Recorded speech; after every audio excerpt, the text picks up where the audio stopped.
Assalamualaikum warahmatullahi wabarakatuh. Kami dari kelompok 4 akan mempresentasikan tentang menurut J. Questnecker, opini publik merupakan kekuatan politik.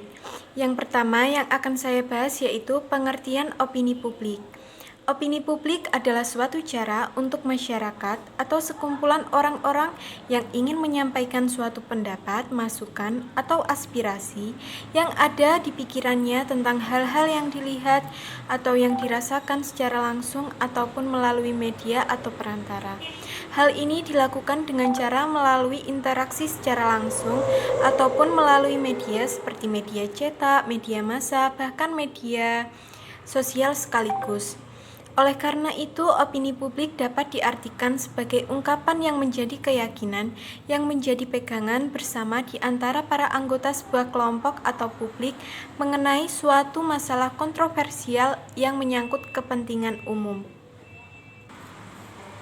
Kemudian yang kedua, saya akan membahas tentang kekuatan opini publik secara sosiologis. Manusia sebagai makhluk sosial sudah tentu akan berhubungan dengan manusia lain, baik sebagai pribadi maupun kelompok bersama dengan individu atau kelompok-kelompok lainnya.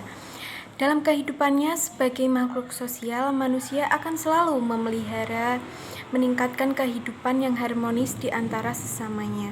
Sebagai anggota masyarakat, manusia akan meningkatkan kerjasama dengan manusia lain sebagai anggota kelompok atau organisasi dalam mencapai tujuannya, yaitu meningkatkan kesejahteraan hidupnya. Tindakan-tindakan manusia dalam memelihara kehidupan itu akan berpengaruh pada kehidupannya sebagai anggota masyarakat. Oke, di sini saya akan menjelaskan kekuatan opini publik secara psikologis. Nah, opini publik menurut DAP sendiri merupakan sikap orang-orang mengenai suatu soal. Dan pendapat DAP jelas bahwa dalam sikap seseorang itu pasti akan turut berpengaruh keseluruhan latar belakang orang tersebut. Dengan demikian itu berarti jika seorang akan melahirkan opini terhadap suatu permasalahannya, maka sikap orang tersebut adalah hasil dari rangsangan yang ada dalam manusia itu sendiri.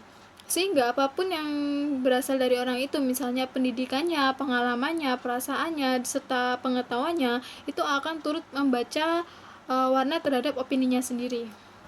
Yang terakhir yaitu kekuatan opini publik secara politis. Opini publik dalam lingkup kegiatan politik ini dapat dibentuk oleh perilaku tokoh-tokoh politik sendiri. Kemampuan berkomunikasi para tokoh politik merupakan kunci keberhasilan dalam membentuk suatu opini publik di berbagai lapisan masyarakat.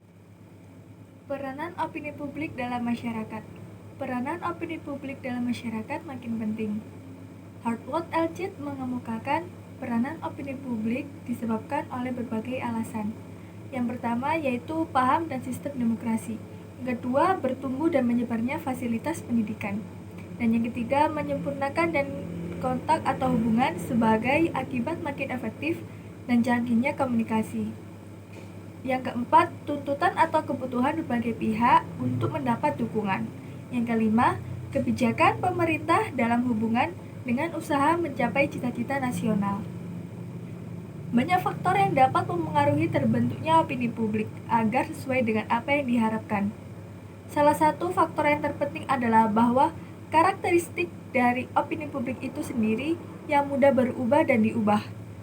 Disinilah seorang komunikator harus tajam dalam mengamati gejala yang dapat menggagalkan komunikasi, khususnya dalam mengendalikan kemungkinan adanya pengaruh dari pihak lain yang bersifat kontra komunikasi.